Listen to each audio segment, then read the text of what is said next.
All right, we are live here on the Sports Animal YouTube. Preston Pool, Tyler Adams, Teabag. Follow us on X at Preston Pool 405 at Tyler's Takes. The pod account is at Unadvised Pod here on this beautiful, what is it, May the 24th? I believe it is the date. Under playoffs. Feels like it. Women's College feels World like Series. it because there's a massive hailstorm making its way through the Oklahoma City Metro. Thankfully, we both missed it, but crazy weather. Getting David Payne right now is just, because my roommate came home and I went back downstairs. I was like, damn, it got a little dark outside. And he's like, yeah, there's some weather coming in. And then he got a text from his sister saying there was some hail. Yeah. And right before that, we're talking about how we can't wait for action football or NBA basketball, just one of the two, to watch something on Tuesdays and Wednesdays because we get so bored right now. And then this happened. You get the sweet, sweet treat of David Payne. And it was awesome. He was telling people if the hail's hitting, go inside your house and go to the innermost room like it's a tornado. I was like, yes, we're back. Not stop underneath the bridges on the highway, you idiot. Yeah. I don't know how many times you have to be told that. All right. But did you not see Twisters? Yeah, I didn't, but I already knew.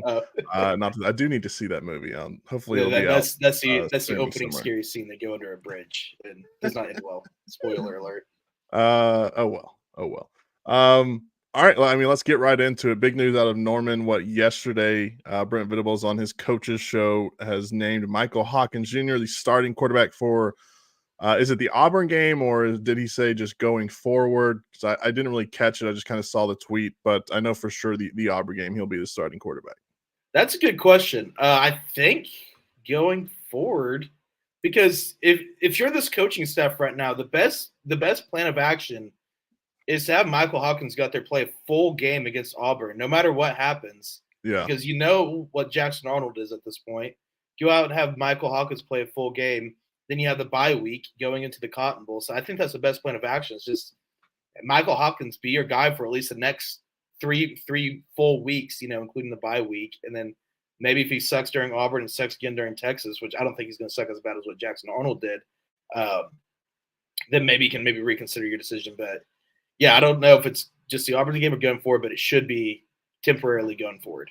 Yeah, you can't pull the Michael Scott and go snip, snap, snip, snap, Yeah. snip, snap. You got to stick with one guy and roll with it, in my opinion. And look, I think this is the right move. Like you said, we've seen what Jackson Arnold is so far, indecisive, and when he does make decisions, they're bad decisions usually. It kind of, I don't know what the way to describe it is, but he kind of just looks like antsy, I guess you could say, in the pocket when, guys are kind of collapsing on him. And Michael Hawkins didn't look that way against Tennessee. He looked composed, got out of the pocket, rolled out of the pocket, made, completed passes, stuff like that. So I think it's the right move. And, we'll see. Auburn is there a word that's worse than bad? Because that's what Auburn is. Hugh Freeze has, I think, lost the locker room already. He's already calling out people, calling out Sam Pittman as well. Saying that 9 times out of 9 they would have beat Arkansas. Well, buddy, you played them once and you didn't beat them, so that's already one time out of. It's how football works. You play the team once, unless you play them again in the postseason. So obviously the Sooners travel down to Auburn this weekend to take on the Tigers.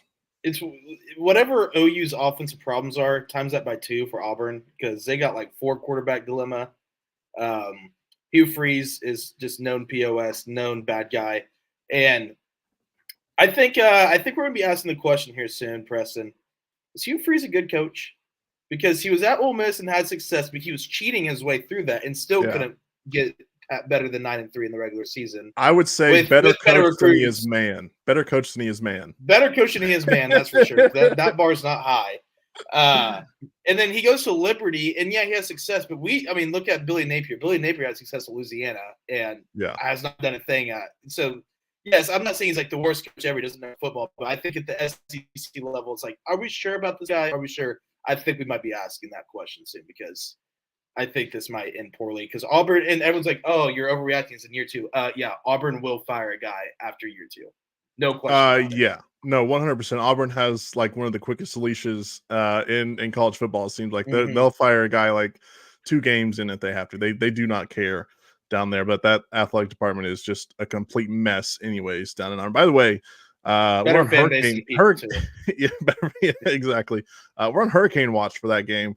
I think it's going to be passed and all that, but still something to look out for. I'm not look. You throw a tornado out there, I might be able to tell you which way it's going to go, but a hurricane, I have no clue about a hurricane. By the way, if we end up dropping or something like that, probably the storms. So bear with us as we're getting a little wet here in Oklahoma City. Next question: what does all this mean for Jackson Arnold? I mean, I said Sunday that he can still redshirt, and I think if that's the way he goes, I mean, you could see him being a Mississippi State Bulldog next season. I don't think that's going to happen because they are terrible. Mississippi State is. He would die.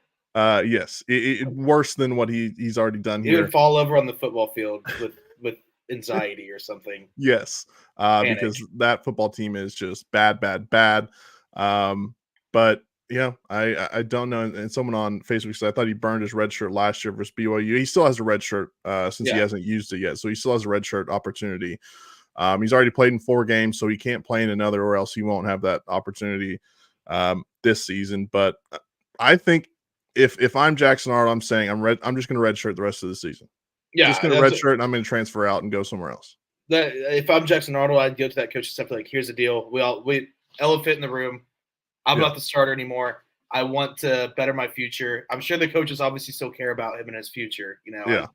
I think he spent almost 3 years in Norman. Yeah, I mean, they want what's best for Jackson, and I think unless it's one of those things where OU all of a sudden figures it out, you know, and they're competing for a playoff spot, Michael Hawkins gets hurt, and they have to throw Arnold in there, then maybe things are different, but I don't foresee that happening. If I'm Arnold, like you just said, I go to the coach and say, here's the deal. I'm going to stay on the team. I'll practice. I'll be the scout team guy. I want to get better. I'm, just do everything during the season. Yeah. But please, if something happens to Michael Hawkins, please put in Casey Thompson because I want to save this red shirt. So it's going to help him in recruiting too, because then he's going to have 3 years of eligibility instead of 2. Yeah. I mean, I guess he still has 3 years, even if he does burn it, because he can just go, redshirt his next school. But someone else on Facebook said, well, you get NIL money back. Nope. No, once that's gone, that is gone. You don't get that back. If he got a free car, he'll have to return that. But other than that, nope. All the money, the $1 million that they supposedly gave him, that is gone in the wind. That is now Jackson Arnold's money.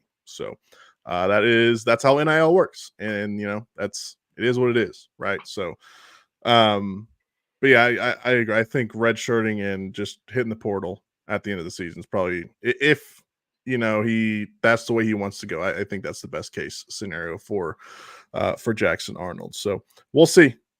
I mean, you could come the Auburn game and Michael Hawkins doesn't look good, and Jackson Arnold says, I don't want a red shirt, and they put him back in. You never know. So we'll see how it goes. But I think you got to roll with Hawkins for the rest of the season. I mean, look, he's a freshman. That gives him how many games now? What, 8 games now of 8 regular season play games before heading into a sophomore season next year, where he would potentially be the starting quarterback again. So get the freshman some experience. There's nothing wrong with that, and just move on. It is what it is, right? Sometimes you hit on recruiting, sometimes you miss on recruiting. Mm-hmm. That's name of the game. Game. Yep, that is college sports. Let's see. Michael on Facebook says, Oklahoma wait too long for this decision. Probably would have done him good to get snaps on Tulane. I mean, Jackson Arnold played good the first half against Tulane. Now the second half, he threw that bonehead pick 6 and had to, dig himself out of the hole. But the only other game where he's just been absolutely bad was the Houston game. We obviously Temple, that was going to be a blowout no matter what, right? And we saw Michael Hawkins a little bit in that game. Houston, not a good performance. Tulane, he played good in the first half, not good in the second half. And then Tennessee just stunk it up for a quarter and a half or whatever it was that he played. So I mean, I think it would have been a little bit too hindsight's early. 2020. Hindsight is so 2020 in this exactly. Deal. No one saw what was coming. A lot of people saw maybe like the outcome of the Tennessee game coming, but no one saw Jackson Arnold playing that bad against Tennessee. Yeah. No one saw it to be that bad. Terrible. I wasn't around in the 90s, but for me, that was rock bottom for OU offense. That was as bad as it could have gotten. Me as well. I'm born in the middle of the 90s, so I didn't watch any OU football in the 90s. All I've known is, post 2000 Oklahoma football, and that's the worst quarterback play I've seen Yeah, outside of Trevor Knight at spots when he Davis was Bevel. in. Yeah, you're right. Never mind. Davis Bevel. Yes, you're absolutely correct. Couldn't even throw a forward pass. Yeah. Yeah, that is. I still think even then Davis Bevel might have been a better option against Tennessee. And I'm not just saying that like joke around. Like Arnold was that bad. Just so many turnovers, so many bad decisions. Yeah, and you can't have that. All right, let's get into this next topic that I don't really want to talk about, but it's hot on the streets right now, hot at the radio station right now. One of our coworkers getting into it with the Oklahoma media. Brent Venables in his press conference earlier today says that no one was ran out of town in the offseason, referring to Dillon Gabriel. My thoughts on this are that Dillon Gabriel was probably going to go to the NFL, right? After last season. Yeah. Got his grade back. Jeff Lebby was already gone at that point. And the only reason that Dillon Gabriel came to the University of Oklahoma is because of Jeff Lebby. So if he's gone, Dillon Gabriel's gone.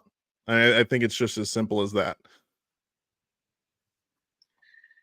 I think yes, and I'm with you. I think Gabriel he went on the Sooner Scoop YouTube channel and told the guys there that he was going to his plan was to go to the NFL, and like you just said, his grade came back. That wasn't the case. I also think even if he wasn't planning on going to the NFL, I still think there's a solid chance he's going to transfer because I think he probably knew in the back of his mind they're going to hand it to Arnold. I believe this, Preston. I believe this. I believe Jackson Arnold is probably a really good practice quarterback.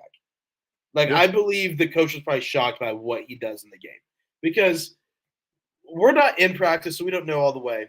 And I know that rumor that Al Ashback, and it turns out it was probably true, that, Jackson Arnold is really bad, Michael Hawkins looks better. But maybe during when Arnold just knew last year during, his redshirt season when Gabriel was the guy, he was probably balling out in practice. He had no pressure on him. He has talent. The kid has a bunch of talent. I mean, we've seen the talent. It's just whenever the lights come on, he folds. So I think no matter what, Dillon Gabriel's probably out of there because even if OU asked him to come back and pay him money and stuff, Gill's probably like, I don't want to be in a quarterback battle my last year of college. I'm trying to make it to the NFL. Yeah. So are both things probably in a bit sense kind of true? Yeah, probably. Yeah. I think it's somewhere down the middle is what it is.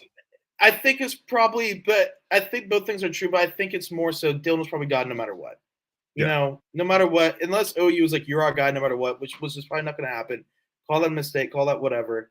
I think Dillon was going to be gone because OU was never going to come to him and be like, you're 100% our guy because they had a 5-star who they thought was very talented with a bigger upside than Dillon Gabriel.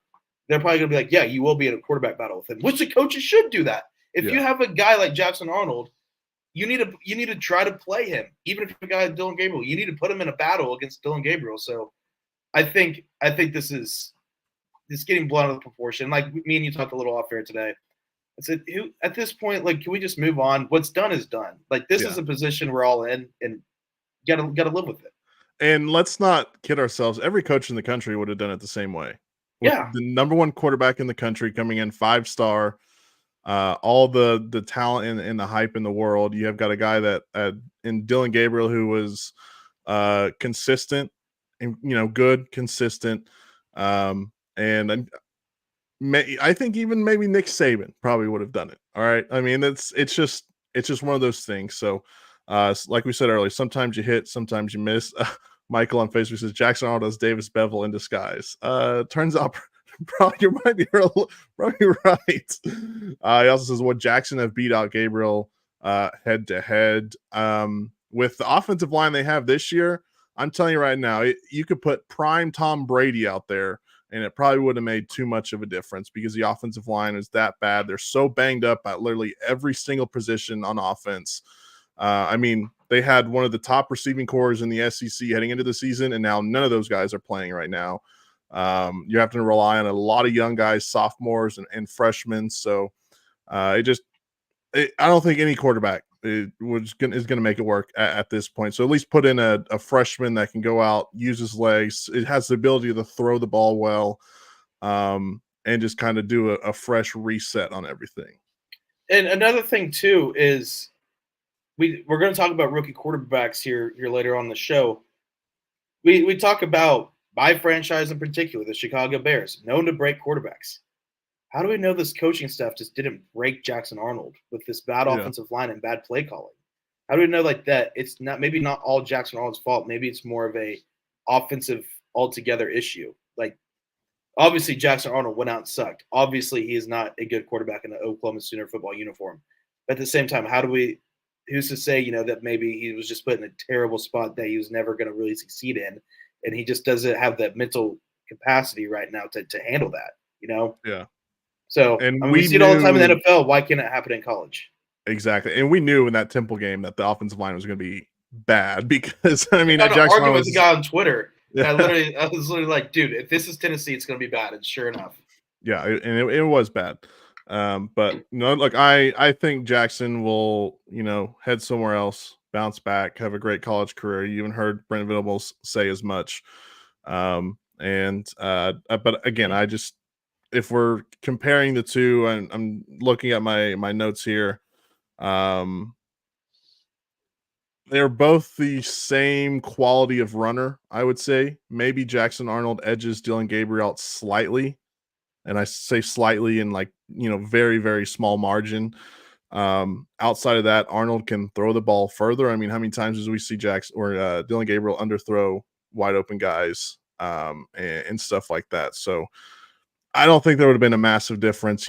Obviously he wouldn't have turned the ball over, speaking of Dillon Gabriel, at the 4-yard line. I think we can all agree on that. He wouldn't have thrown the dumb interceptions.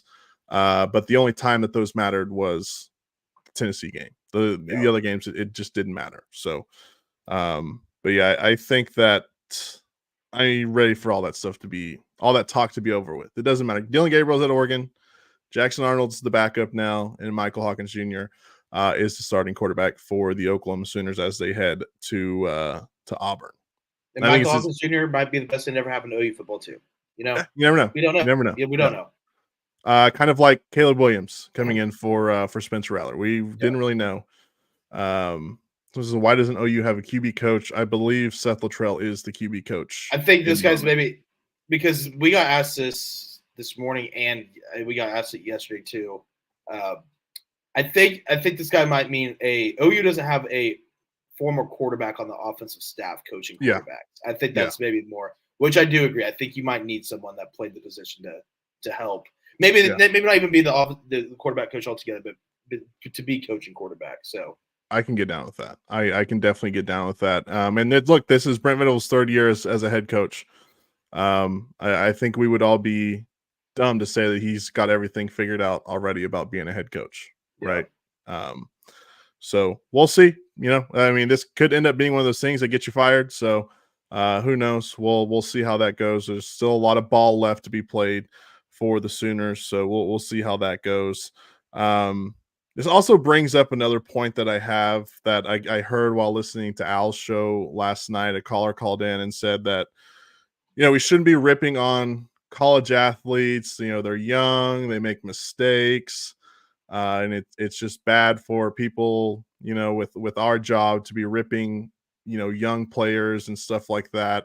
And then you had another guy call on and say, well, they're over 18. There's a lot of 18-year-olds that go and fight, senseless wars and stuff like that.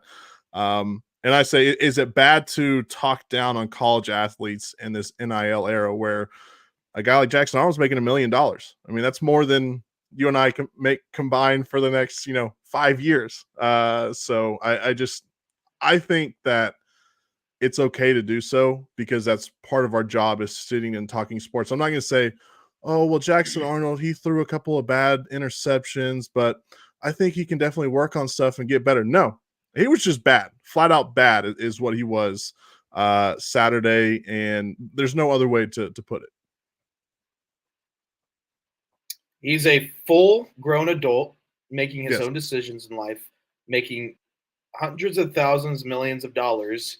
Not even, let's just take Jackson Arnold out of this. All these kids are full-on adults making money, working. as long as you keep it fair, like, unless you're just like he's a, POS, if you're taking it too far, then obviously no, that's not cool. Yeah, no one's But like yeah, talking about if his you're just character or calling it anything how like it that, is, if you're just calling it how it is, like the Oklahoma State offensive line, Ollie Gordon right now are currently effing ass. Like they're terrible. They're awful. And I don't care I don't care who hears that. They're bad. I don't care Yeah. if they're 4 years younger than me. Well, the offensive line's my age, so I can rip on them all I want. They're literally my age. I might be a year older. Ollie Gordon's, like 4 or 5 years younger than me, but yeah, he's playing terrible right now. No, it's okay. They're making a lot of money. They're athletes. When you're an athlete, you understand you're going to get criticized if you don't play good. That's part of being an athlete. No, it's okay to rip these guys. Now, if you're also, this isn't cool. If you're sliding in their DMs and telling them how much you hate them and suck, that's not cool. Yeah, but at all. That is. If you're just talking in open no. air public on Twitter or commenting on something, yeah, go for it. But if you're like directly talking to them, no, don't do that. Yeah, no, and that's dumb. I know there are people are out there that do that, especially with like high school recruits that don't commit to certain schools. So, yeah, don't do that stuff. But I think it's okay to sit there and say that Jackson Arnold sucked. He wasn't any good against Tennessee, because that's the flat out truth that everyone, millions of people in this country witnessed on Saturday night. So, all right, let's turn to Stillwater. What are the vibes like after the loss to Utah, and are they going to burn the place down like they're trying to in Norman? I think the vibes are more depressed. Just like people are just kind of like depressed right now because everyone had like realistic kind of like expectations this season now, and I'm not even talking about the win-loss record or anything. Like I think more people are just depressed that the running game just absolutely sucks. And that Alan Bowman just didn't take that step he thought. The defense is, just what it has been. I mean, I think the defense is a little bit better than what they were last year, but maybe not a lot. Yeah. I think it's just kind of more depressing. Like maybe, I think more people are just kind of coming to grips. This is myself at least, where you just kind of have to look back and say maybe this team's just decent. Are they a 9-3 team? Probably. Could they go 8-4? Yeah. Could they go 7-5? Maybe. Could they go 10-2? Sure. I think they're just a decent football team. They're going to find a way to win games just because of how veteran they are, and they're going to be able to stay composed. But they're also just going to lose 1, 2, maybe 3 more football games this season, and I think a lot of fans are just accepting that. And I had to give Cale Gundy a preface yesterday. I was like, I'm going to rip your brother today, and I hope you know it's all right. He's like, go for it, dude. He's like, dude, go for it. He deserves it right now. Mike Gundy, and also I want to be. Can I just call out some fans real quick, because it just makes me so mad. If you're an Oklahoma State fan calling for Mike Gundy's job because you want to win a national championship, get the out of here. You're an idiot. Out of here. You are so you. When did you become an OSU fan? Would be my first question. 2, what makes you think Oklahoma State football hasn't should just be that should be the expectation? Never say never. Never say never, Preston. Could Oklahoma State win a national championship? Sure. I don't think we'll probably ever see it. I think Oklahoma State's probably had their 1 or 2 shots to win it. Did it happen? It sucks. It is what it is. That's college football. Not a lot of teams win national championships. But my goodness, I see fans just be like, I want to win national championships. It's like, well, you picked the wrong school, bud. It's a middle of the road school in the Big 12. That's what makes college football the weirdest sport on earth. As I go into it as a fan every year, even this year I went into it and I was like, what would make me happy is going 11-1, going to the Big 12 championship and winning it, and going to the college football playoff and maybe winning 1 game. Yeah, that would rock. No matter what, I'm going to get my heart broken at one point or another. That's what makes college football the dumbest but greatest sport ever is. So I just had to let that out. Just, oh my gosh, some people just are so quick. And how about critical of Mike Gundy? Yeah, but I think he had his fair share of getting criticized when he lost 9 out of 11 games or whatever it was from 2022 to 2023. I think there's some fair criticism there. But maybe we should move on. But he proved everyone wrong during that. So let's get over that. With that said, Mike Gundy sometimes will just say some things where it's just like, dude, I get you're saying it because you're a coach, but I'm so sick of Gundy saying it. I'm so sick of the fans saying it. I'm so sick of the outsiders saying it. Shut up with this stacked box stuff. I was like that too. I was like, well, they're stacking the box. They're stacking the box. I changed my mind. I got new information. I changed my mind. Oklahoma State isn't in the top 25 when it comes to playing stacked boxes. They're not even in the top 25. 2, if you have a great offensive line like you're supposed to and a great running back, you're not the first team to ever go against a stacked offensive line. You don't think Barry Sanders was going against a stacked offensive line? Chuba Hubbard was going against a stacked offensive line? Those are just Oklahoma State running backs. You don't think Adrian Peterson at the University of Oklahoma was getting through a stacked offensive line for 2 full seasons after his freshman year? Yeah. Lost my air.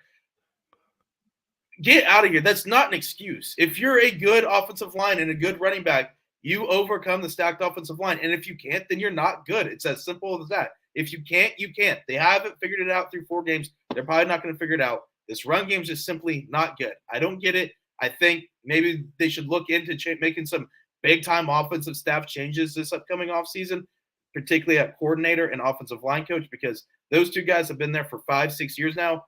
Nothing has improved. Not one thing has ever improved. The development has taken a step down on the offensive side of the ball, and Oklahoma State Mike Gundy made their brand on being able to score 50 points on anybody.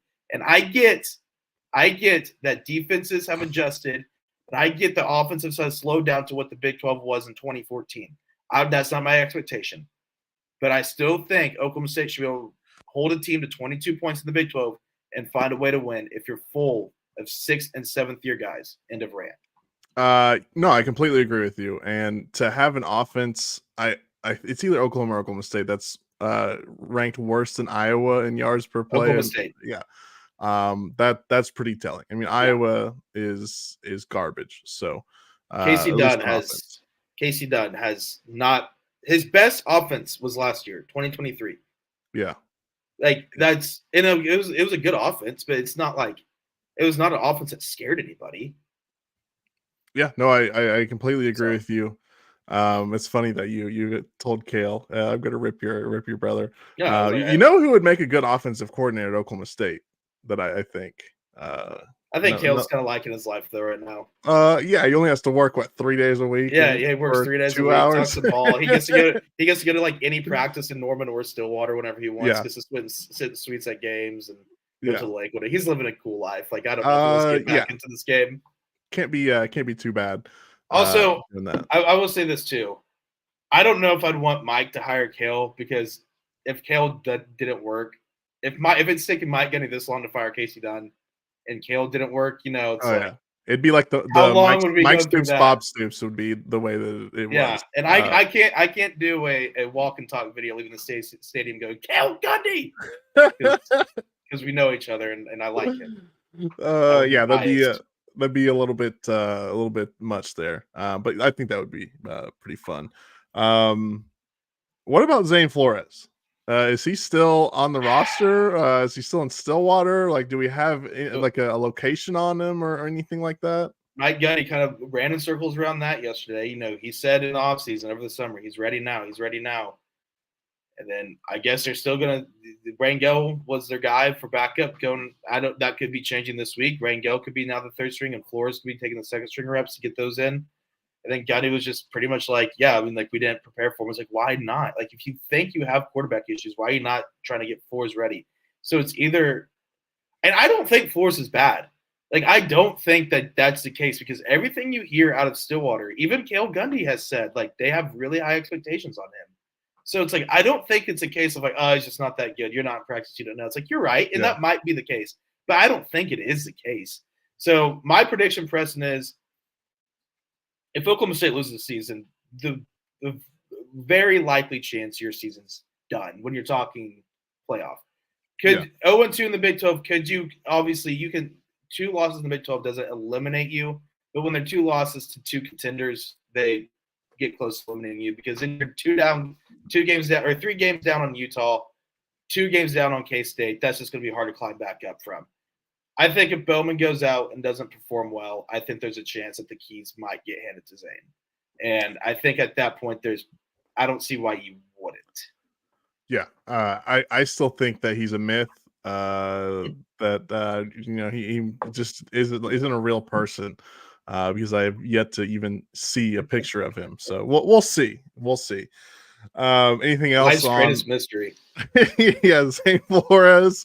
The what's the guy that jumped out of the plane after getting the ransom in Oregon? DB Cooper. Oh yeah. Yeah. They're all the same person. We don't know who the hell they are. Anything else on the Cowboys before we move on to the NFL?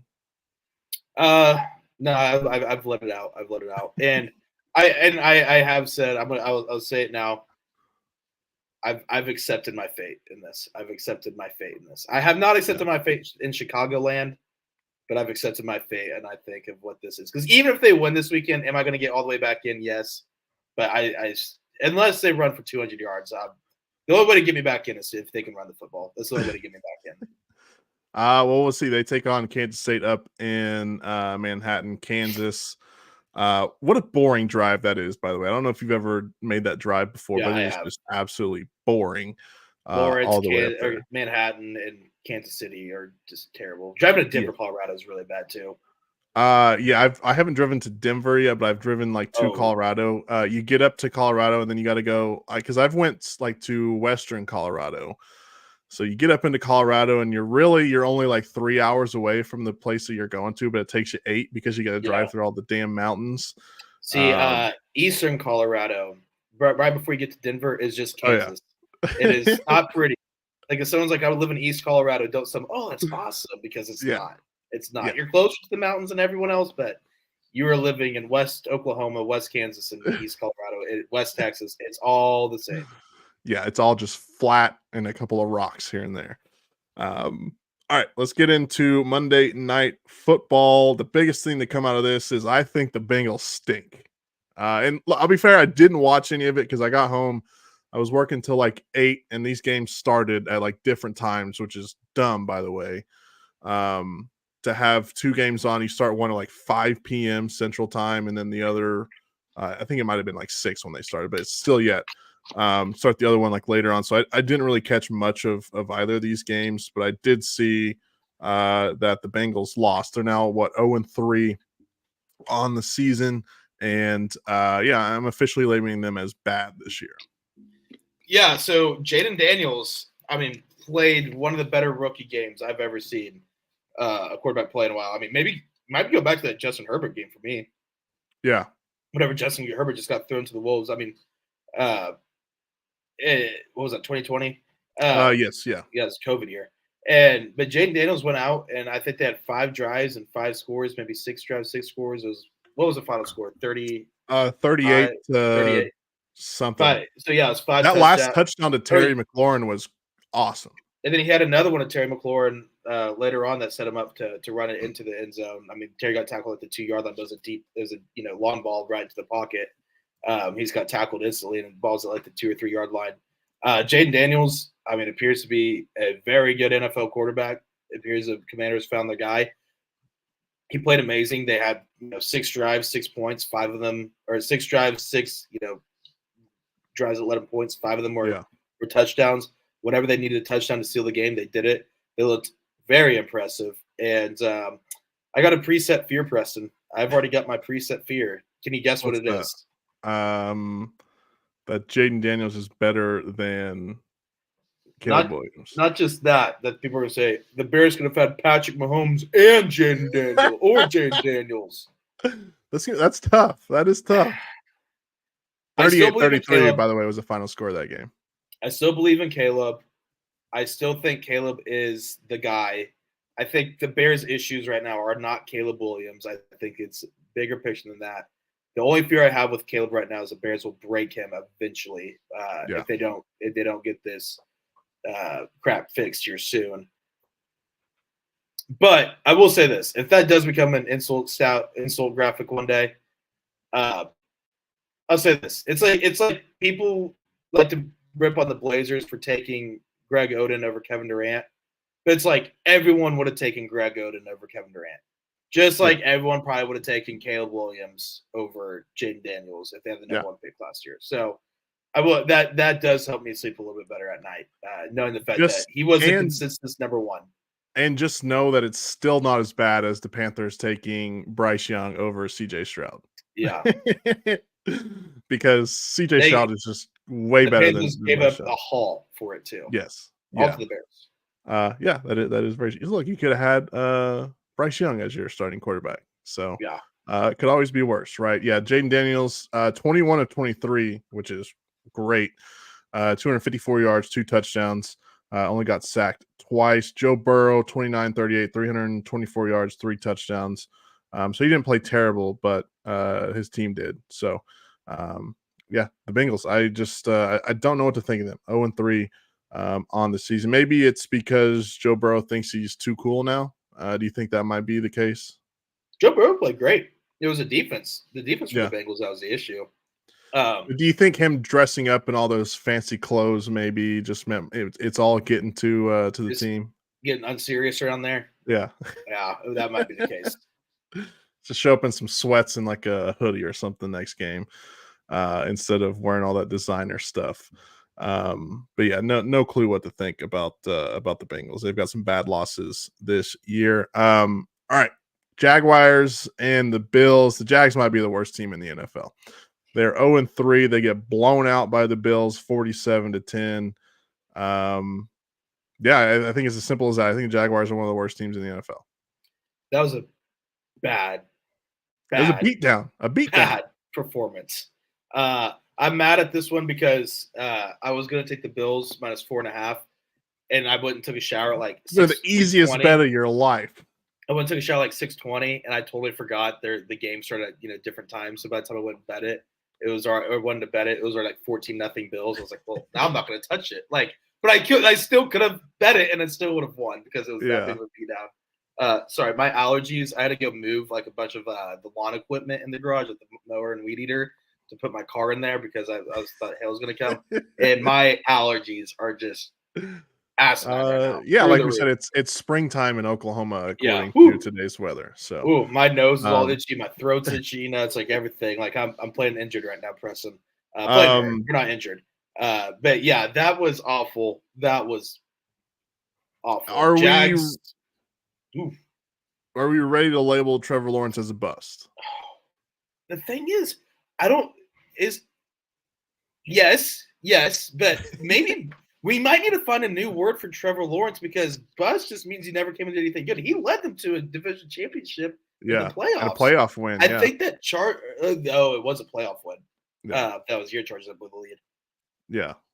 They went and fought against the Kansas City Chiefs really hard, and I don't know what happened. I don't know what happened.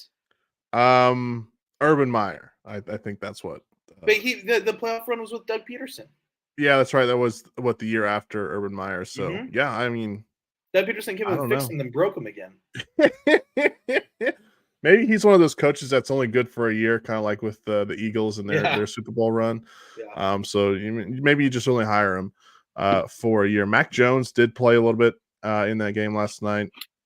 Mitch Trubisky as well, your old quarterback, got some run in there as well. And the funny thing is, man, they didn't even really have to run the ball last night against the Jaguars. They had 122 yards total for a team. The Bills did.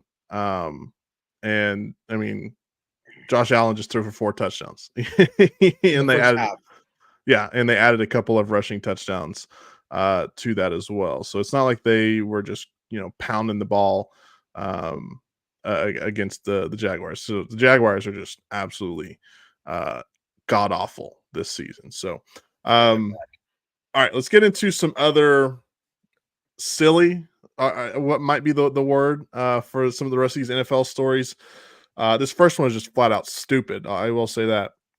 So a couple of weeks ago, it came out that Dan Campbell was selling his house and moving into a different house. Dan Campbell is the Lions head coach up in Detroit.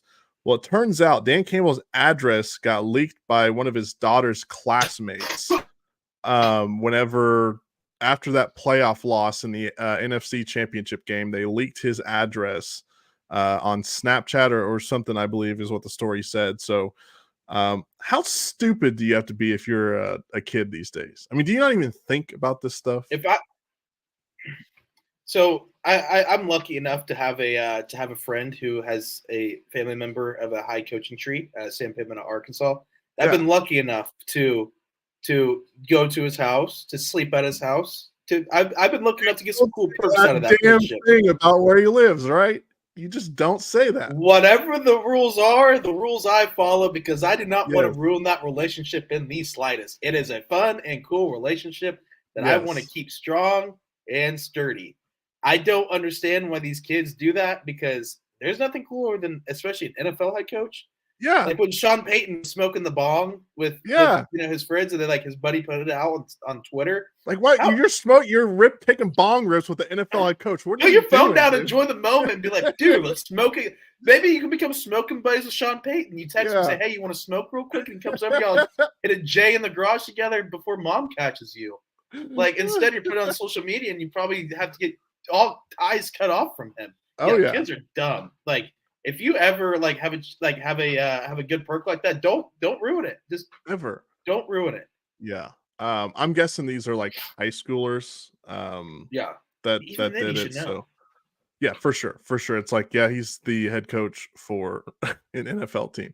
It's not like Bob Stoops who builds a mansion on the side of the highway. You know where he lives, right? Okay. This would be like, a Lincoln Riley, and even he got into some stuff, supposedly, with some fans. So, look, if he doesn't have a massive mansion like Bob Stoops on the highway, or Barry Switzer, who's lived in the same house for 60 years in Norman, don't do that stuff. You're an idiot. Even you kids out there, if you have a good relationship with someone who is rich like that, keep your mouth shut and keep the relationship good. That's as easy and simple as it goes. Keep it the way it is, because they could definitely help you down the line, for sure. In ways, who knows? Maybe it's getting a job somewhere or something like that. So, this next story, it's just Jerry Jones. I don't understand him. I don't get him, but I don't even really know how to phrase this, but Jerry Jones is scouting his players on the size of their units, it appears. And by units, we could say Johnson. I'm trying to think of other words. Their member. Their piece. Yes. There's a video that came out where Jamie Foxx and Jerry Jones were at, I think, like a Cowboys practice or camp, maybe in before the season.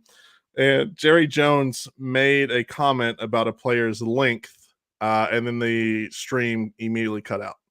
Yeah, he's like 5'8.5", 190 pounds. 8.5 inch, 9-inch vertical, 8.5-inch Richard. But he didn't say Richard. Yeah, he did not say Richard. He said the other word. Jerry Jones, what are you doing, man? Well, first of all, what I would immediately be like, don't draft me. I don't want to be on this team anymore. That is the weirdest thing ever, right? So I don't get it. Here's what I think the two options are here. One, that's Jerry Jones just being a weirdo and being like trying to say he's like a good, hardworking player and just saying he's an 8.5-inch Richard. That's just that version. Or Jerry Jones goes in the locker room and is like looking at guys, because there's no way he's measuring, like actually taking out measuring. Like, no player would ever allow that. But I can see Jerry Jones walking around there. Yeah. Got a good piece on you, son. Yeah. slap him on the ass. Hey, your wife is lucky. All right. I wish I had something like that. Jerry Jones, maybe don't be looking at your players' private parts. That's a little bit weird. Not a little bit. That is actually really weird. Good thing that wasn't Diddy. Yes, he would be baby oiled up. By the way, how much baby oil does a man need? Good Lord. We won't get too into that because we probably get in trouble. But all right. The one thing I'm going to ask you, we don't have to get too much into it because we talked about this in the morning the other day. Do you think the list of names will actually come out this time like we were supposed to have seen? No.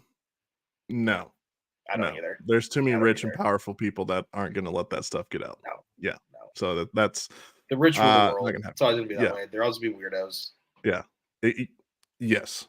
All right. Last thing. We talked a little bit about the Bears. My Chargers might be outside of the 49ers might be the most hurt team in the NFL. Lost both of our starting tackles. Our quarterback and our safety got suspended for a game after the Steelers game. So times are tough for us Chargers fans.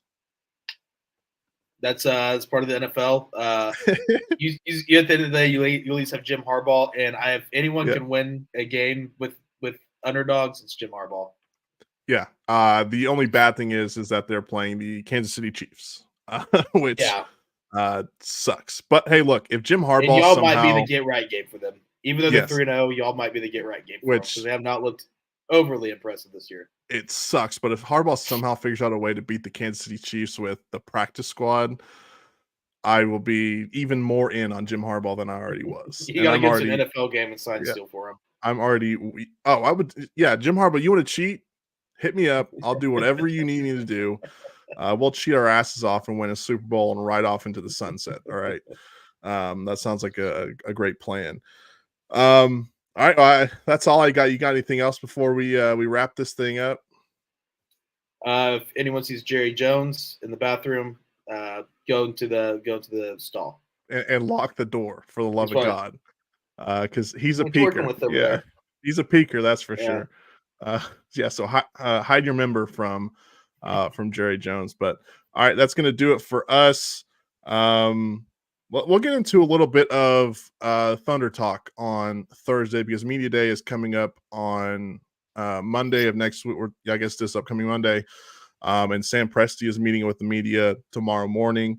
So we'll listen through that and we'll talk a little Thunder tomorrow. We'll be at Media Days on Monday getting some content for you guys. So stay with us. And then, of course, Sunday, stick with us too. We'll do a football recap. Hopefully the Sooners then Cowboys win. Okay. We can go back to this on Thursday. Let's set over under for how long Presti's opening statement's going to be. I will say what Brent Venables today was 19. Sam Presti's will be 25 minutes. I'll take the over. Yeah, I can see that cashing quite easily. Yeah. As someone who has sat for the last 3 years now cutting Sam Presti audio. I went to it last year and I remember looking at Curtis. I was like, "Is this like?" And that's 2 hours. Like, I'm gonna go now. Like they're talking about Rush concerts. Yeah, they dive deep. He gets into everything. He gets into everything. That's why he's so awesome, right? Yeah, that's why he's so awesome. His brain goes into places. All right, we'll be back with you guys on Thursday. See ya.